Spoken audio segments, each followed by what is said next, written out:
kwenye mikutano kama hii unapokuwa unapokalimani, wewe unakalimani kwa lugha gani? Yaani ni Kiswahili cha aina gani? Inategemea nakutana na mtu wa wapi. Tuseme umeenda ni kitu kinachohusiana na DRC. Ndio. Okay. Na labda kuna Waswahili kwa sababu hata ndani ya Kongo kuna Waswahili ambao labda hawaelewi hizo lugha zingine vizuri au ana mchanganyiko wa Kifaransa na nini.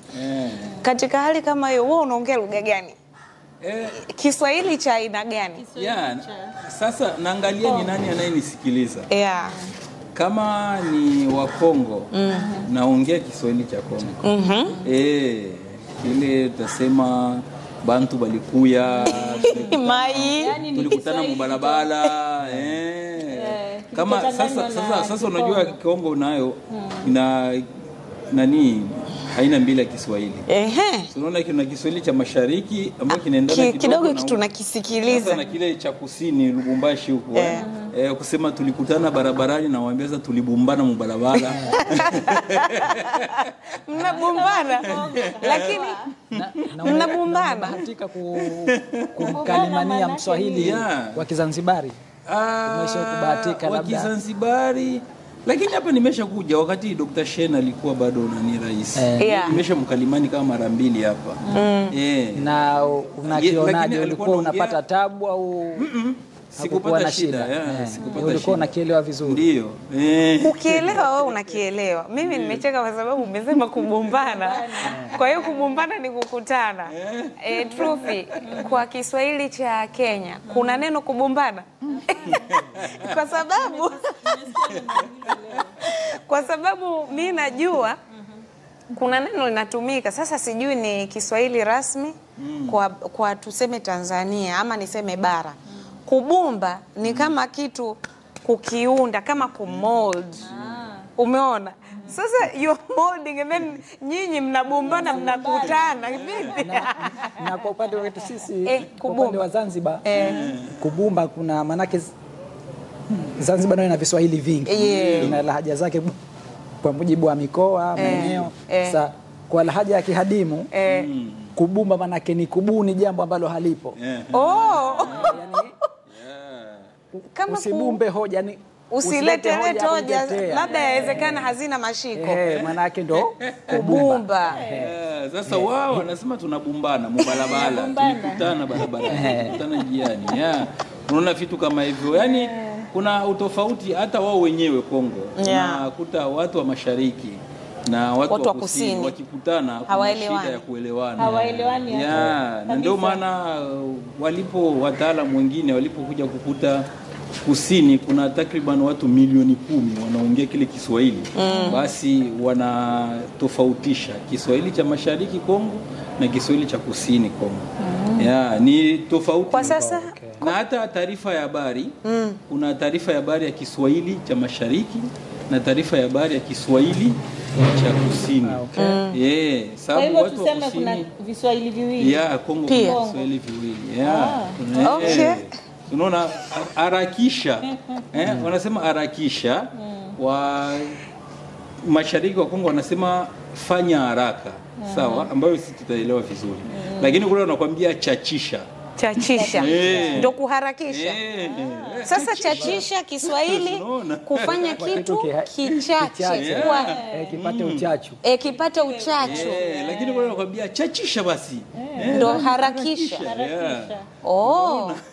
Wewe unakisikiliza kile cha kusini? Unakisikiliza? Ndio. Mimi nimecheka bwana. Naelewa viswahili vyote viwili. Vyote hata ya mashariki ya Afrika Mashariki vitatu vyote. Mimi sielewi cha kwenu au kwa ndio maana ukaona kisikia kikiongelewa. Sasa si mimi nimesikiza neno nilikuwa nafanya, alinipa client kwamba ni Kiswahili ni wanasema ni kuna mambo ya mahakama yanaendelea, ni kesi. Kwa hiyo naomba nifanyie tu transcription alafu utatafsiri kilichosemwa. Nafungua kwanza ni ugomvi. Kumbe mke na mume wanagombana. Mbaya zaidi au nzuri ni kwamba wale ni Wakongo na wanagombana. Ilikuwa ngumu sana kwa sababu kumbuka wamekasirika. Kwa hiyo yawezekana wakawa wanatumia maneno makali zaidi na nini. Mwisho wa siku nikamwambia kusema ule kweli, hichi Kiswahili nitakudanganya. Najua wanagombana, lakini sijui wanagombania nini.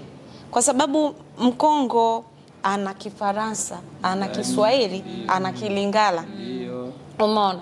Nikawa nacheka, anagombana. Mimi ananipigia wakati anajua mimi na tension. Sio tension, rafiki, itakuwa blood pressure, BP. Amekuja nimelala, anatomboka tu, anatomboka. Okay, what is this? So, anatomboka. Lakini nikamuuliza mtu akasema nilikuwa na hasira. Kufoka. Unafanya vurugu, kufanya kutomboka, anafoka. Kupiga kelele. Kufoka. Sasa mtomboke yule, mfoke. Yelling. Nakwambia umtombokee yule mtoto, umfokee yule mtoto. Kumkaribia. Kumfokea, kumkaribia. Okay. Basi bwana, mimi nikakutana nayo maana hii kazi siwezi. Ngoja irudi kwa mhusika. It's interesting. Mara moja mimi nilipokea hivyo, ilikuwa ni kazi ya kutranscribe then kutafsiri. Na yule mteja aliniambia ni moja ya lugha ya mainland ni kutokea Tanga. Nikaa niko na jamaa kutoka Tanga, nikamwambia niko na kazi, ni mshirika wangu, nikamrushia, akaniambia bwana, hii ndiyo lugha ya kwetu, lakini hii ya kutoka Kenya. Sasa mimi nasikia baadhi ya maneno tu. Ilikuwa ni Kidigo, kwa sababu Kidigo pia kina wanaongea Kenya. Itabidi tumtafute mtu wa Kenya ndo. Hicho Kidigo, lakini haelewi. Yeye mna maeneo anayapata, mna maeneo anayakosa. Kwa kushirikiana na mtu mwingine watatu. Lakini pia wapaswa kuelewa kuwa si wa Kenya wote wataelewa pia kile cha Kidigo. Ndio maana yake ilikuwa anamjua mtu ambaye anaweza akamrejelea. Ndio ikawa nyepesi Mimi nazungumza Kiswahili niseme Kiswahili kutokea Tanzania bara. Na mwenzangu atasema yeye anaongea cha wapi. Mimi ninazungumza Kiswahili cha Kenya. Ingawa pia tuna Kiswahili cha mtaani, tunaita Sheng. Kiswahili kile mara nyingi pia si wa Kenya wote wanakielewa.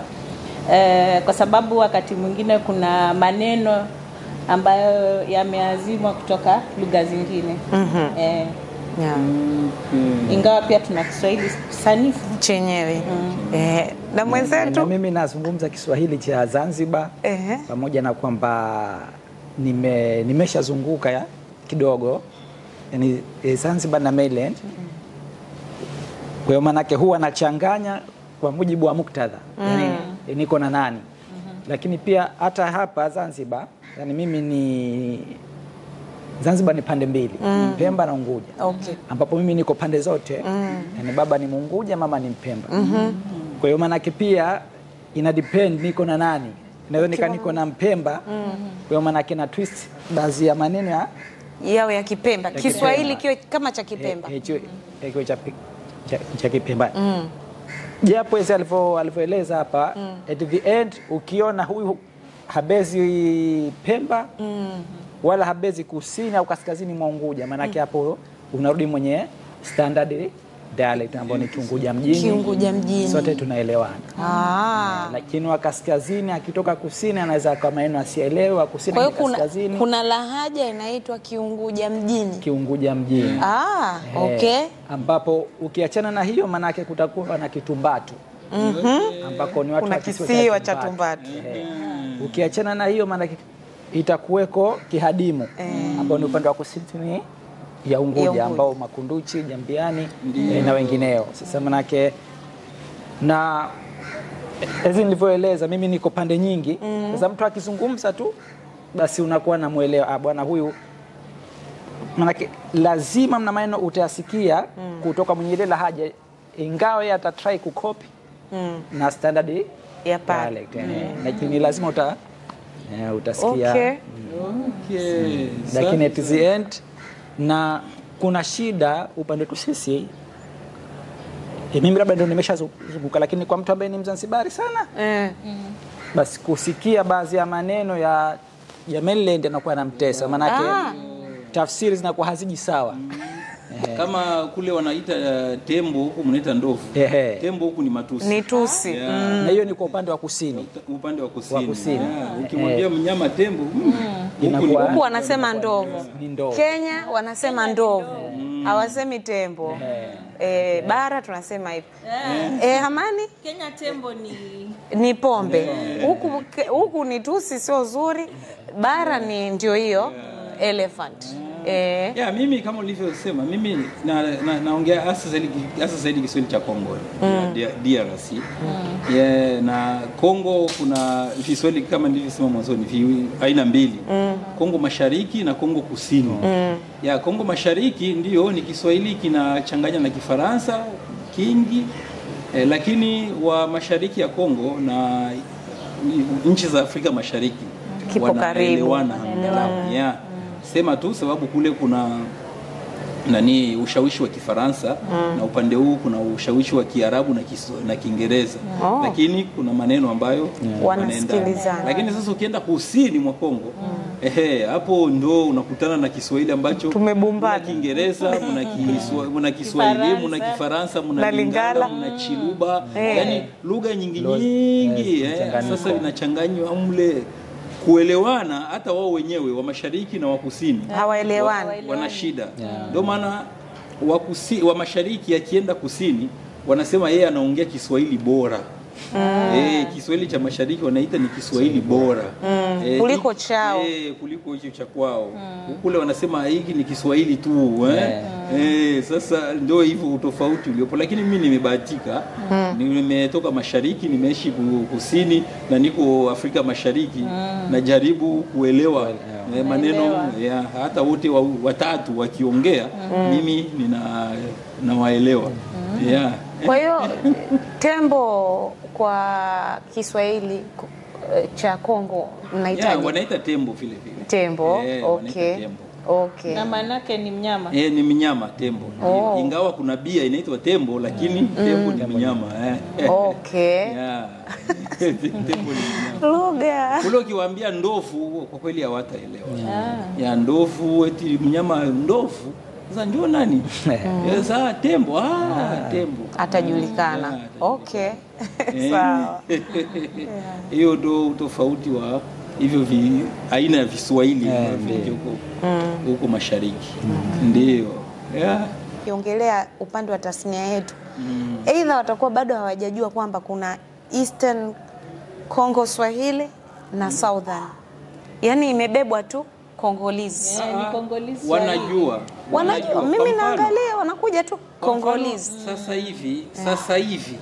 Na yeye hajui kama hii iliyokuwepo kwenye kazi hii ni Kongolese ya mashariki au ya kusini. Kwa sasa hivi kwa mfano shirika la Mashahidi wa Yehova wanatafsiri katika hizo lugha mbili.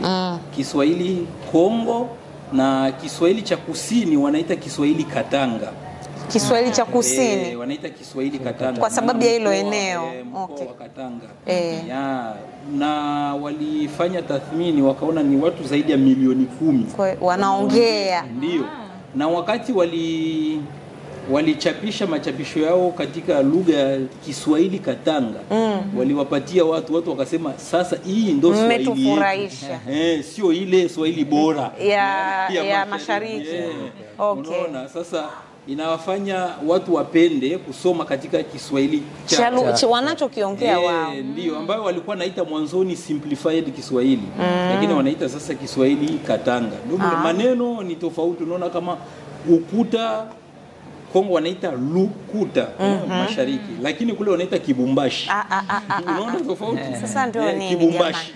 Ukuta, lukuta. Unaona utofauti? Na shuleni je, wanafunzi wanajifunza Kiswahili kipi? Sasa ndio katika program ya Kongo kuna lugha ya taifa.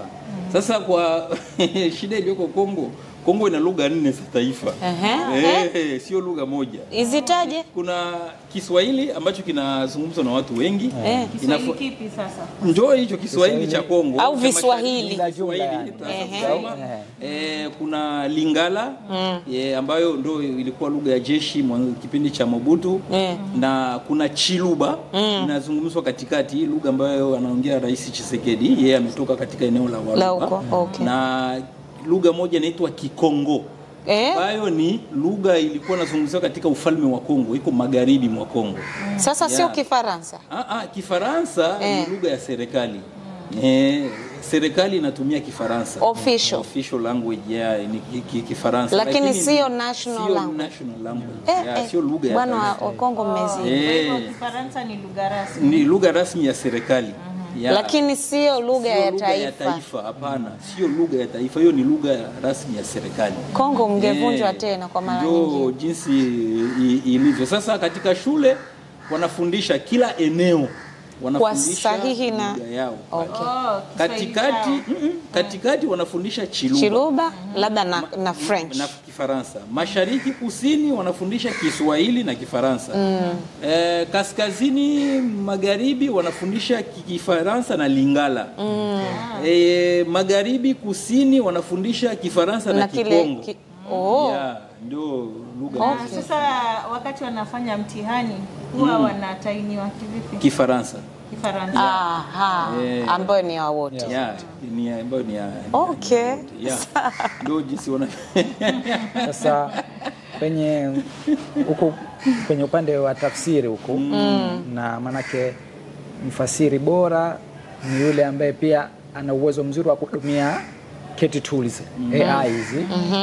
Sasa kwenye Kiswahili inakuwa hatupewi mgawanyiko kama walivyo Wareno wanaambiwa tu bwana, kwa anaambiwa Kireno cha Ureno Brazil, Kireno cha Brazil. Lakini kwenye Kiswahili inakuwa ni Kiswahili tu. Sasa mfano dada yangu hapa wa Uganda, wa Kenya na bosi wangu hapa na Darahma, mnapofanya kazi kutoka Kiswahili kutoka English au French kuja Kiswahili na KET tools, inakuwaje mchakato wa kukidhi vigezo au mahitaji ya mlengwa? Mimi nimeona maana ameongelea hapa Kiswahili cha Kongo kiko hivi. Sasa anapodili na KET tools unakuwa mchakato unaenda vipi hata nikiwa na tafsiri kutoka Kifaransa au Kiingereza kwenda Kiswahili Kongo, situmii KET tools sababu hakuna neno ambayo itakuwa. Yaani kila kitu utaambiwa ni makosa. Sababu hapo ninatumia tu bongo wangu basi.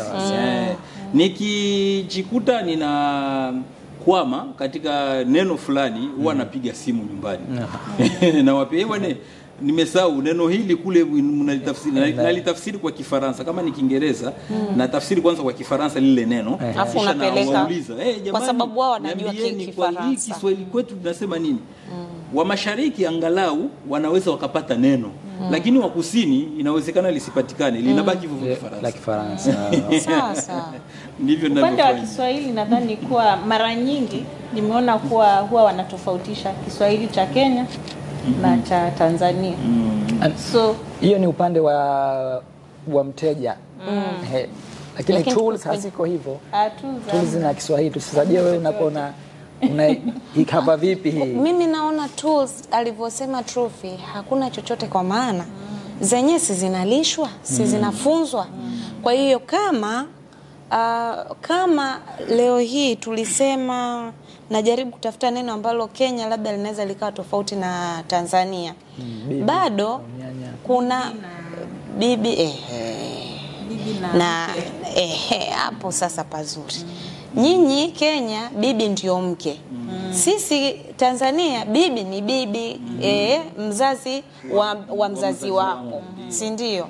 Kwa hiyo kinachotokea ni kwamba ikitokezea ile itaflag kwamba mbona hii sio. Lakini mimi naona bado wateja wanaelewa kwamba hizi tools pia zinajifunza bado na bado zina nafasi ya kulishwa, na kuna mahali mnaambiwa disregard. Kwa sababu haiwezekaniki kwamba bibi ikawa bibi tu na bibie ukipewa. Si unajua kuna bibie? Bibie ni nini? Ukimuuliza huu Zanzibar bibie ni nyingine, ukiniuliza mimi ni nyingine. Kenya inawezekana hamna bibie. Inawezekana. Umeona Lakini bado ukija ukiangalia msingi neno msingi wake ni bibi. Umeona? Na bi. Kuna mfano, kwa mfano Miss ya MS, Miss, Mrs. Kiswahili hapa tunasemaje? Unajua inachanganya. Kwa sababu MS ile ya kutokuonyesha ameolewa, ameachika au nini ni Bi Rahma. Mimi nikiwa sijaolewa bado nipo kwa wazazi wangu ni Bi Rahma. Mimi pia nikiolewa nina mume wangu anayetaka kuniita bado ataniita Bi Rahma. Umeona? Haya, sasa hapa sijui tukipeleka Kenya itasemekanaje au ikienda nani? Ikienda Kongo.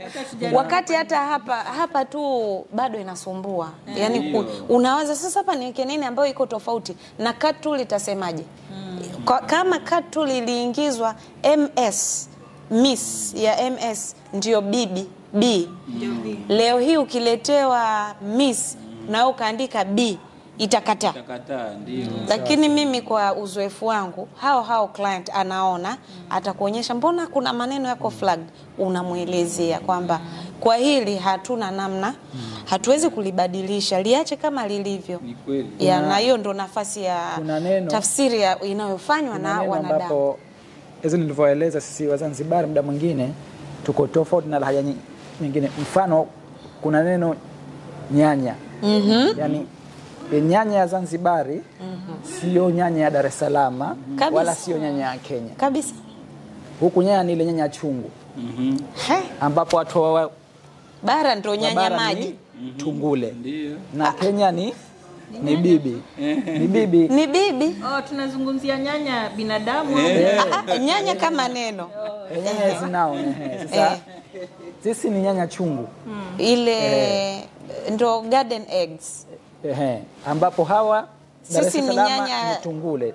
Nyinyi ndo mnaita tungule na sisi tungule ni nyanya chungu. Bara na visiwani. Yaani garden eggs visiwani na Kenya pia